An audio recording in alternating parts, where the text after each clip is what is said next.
नमस्कार। मैं सुनील कुमार आपका स्वागत करता हूं आपके अपने चैनल क्या ऐसा होता है में। भटकते रहिए कहीं, मुक्ति मिलेगी यहीं। यही है मुक्ति का क्षेत्र जिसे त्र्यंबकेश्वर कहते हैं। दोस्तों, जब भी कोई विशेष मुहूर्त होता है, खासकर राहु से संबंधित, काल सर्प से संबंधित या फिर राहु शनि मंगल से संबंधित किसी अशुभ कर्तरी दोष से संबंधित, तो अंत में लोग यहां पर आते हैं और आसान नहीं होता। यहां तक पहुंचना आसान होता ही नहीं है। हमेशा ध्यान रखना, मुक्ति का दरवाजा बड़ी कठिनाइयों के बाद मिलता है, जगह जगह भटकने के बाद मिलता है। तभी तो कहते हैं मुक्ति पाना इतना आसान नहीं है। मुक्ति का रास्ता सबसे कठिन होता है। सोचिए दोस्तों, कुंडली में किसी भी प्रकार का दोष है, कुंडली के दोषों को जहां तक हम एक गहन अध्ययन के पश्चात इस निर्णय पर पहुंचे हैं कि कुंडली के दोषों का इस जीवन से कोई संबंध नहीं है। सोचिए ना, अगर किसी व्यक्ति का जन्म हो रहा है, किसी बच्चे का जन्म हो रहा है और उसकी कुंडली अगर आज बनाई जाए तो उसकी कुंडली में निश्चित रूप से कुछ ना कुछ दोष अवश्य होंगे। ये दोष कहां से आए? क्या बच्चे ने आने के पश्चात कुछ ऐसा अपकर्म किया जिसकी वजह से उसे ऐसे दोष प्राप्त हुए? नहीं, ये कुछ संयोग होता है। संयोग में क्या होता है दोस्तों, ये बच्चा, ये बालक, ये जिन पीढ़ियों में विचरण करके आया है, जिन योनियों में भटक भटक कर आया है, जिन योनियों में आता हुआ इसने कुछ जिस तरह के शुभ और अशुभ कर्म किए हैं, उसके पश्चात और इसके साथ में जो इनके पूर्वज थे, जो इनके दादा दादी, इनके माता पिता, इन्होंने जैसे कर्म किए थे, जब दोनों का समावेश होता है वो इस कुंडली में आता है। जैसे कहते हैं फोटोकॉपी, नहीं सॉरी फोटोकॉपी नहीं, एक्सरे।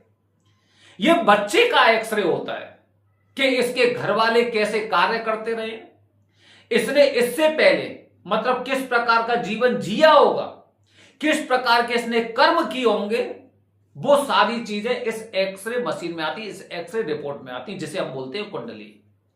तो मुक्ति पाना इतना आसान नहीं है।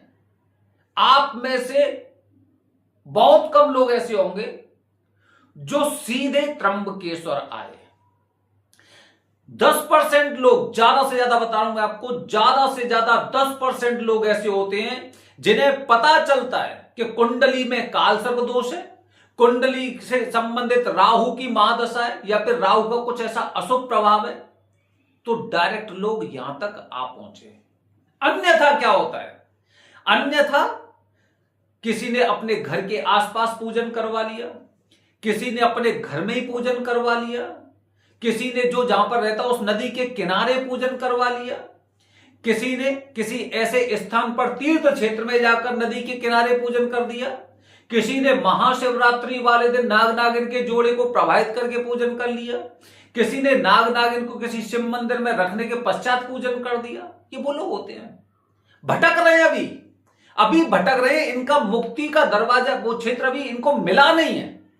ये भटक रहे हैं, भटक भटक के पहले घर में पूजन करेंगे, घर में पूजन करने के पश्चात आसपास के मंदिर में पूजन करेंगे, आसपास के मंदिर में पूजन करने के पश्चात कोई इन्हें बताएगा आप हरिद्वार चले जाइए, आप प्रयागराज चले जाइए, आप उज्जैन चले जाइए, फिर वे वहां पर करेंगे। फिर वहां पर करने के पश्चात इनको थोड़ा बहुत आराम सा दिखाई देगा, फिर कुछ समय पश्चात इनको ऐसा लगेगा पूजा करवाई थी, उसके पश्चात कुछ दिन तक तो ठीक रहे और उसके पश्चात फिर वही दिन शुरू हो गए।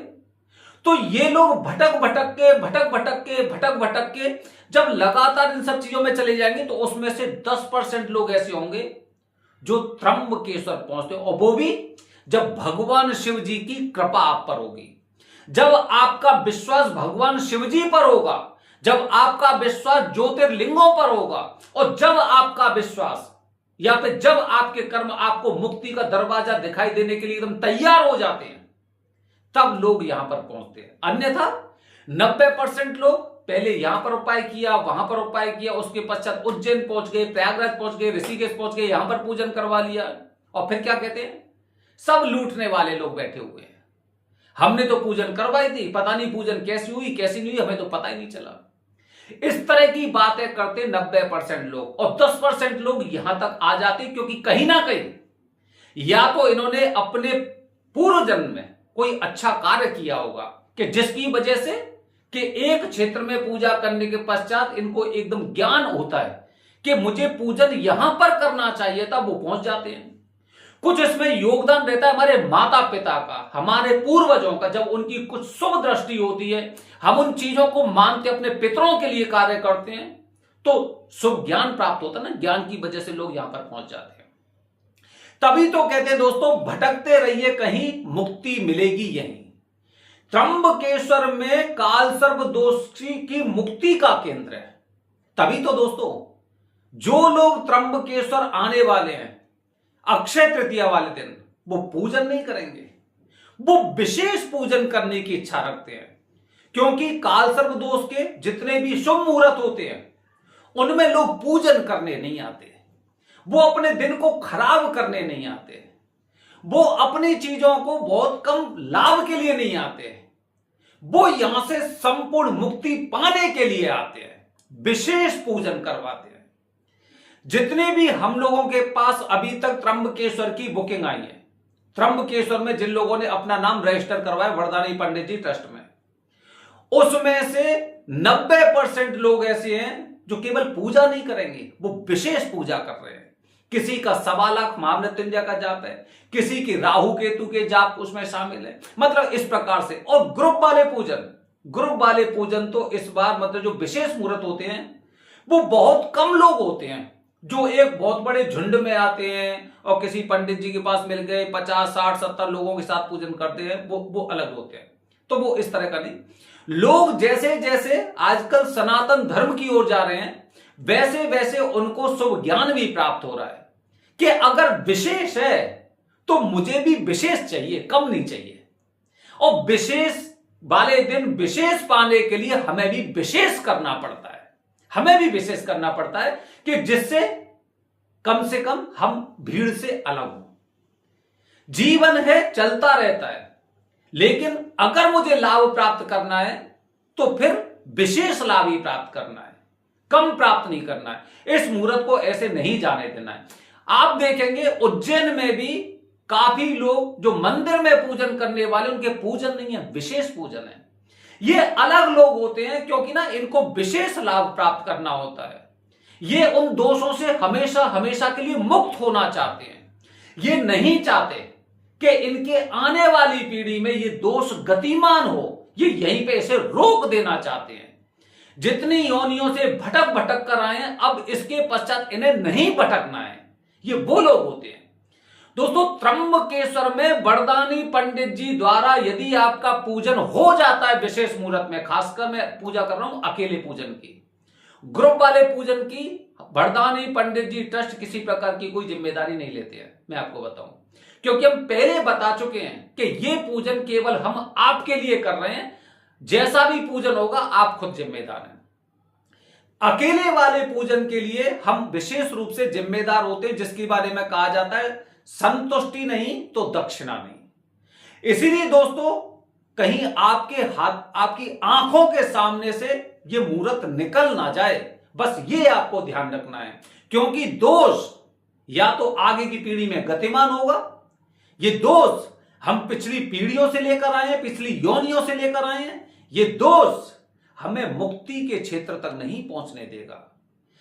भटकते रहिए कहीं और मुक्ति मिलेगी यहीं। अब मुक्ति का दरवाजा आपको खोलना है, और आप कैसे खोल सकते हैं, इसके लिए आप खुद समझ सकते हैं कि यदि किसी इंसान को मुक्ति चाहिए तो मुक्ति पाना आसान नहीं, एक कठिन रास्ता होता है। दोस्तों ध्यान रखिए, 16 तारीख हो चुकी है, कल 17 तारीख है।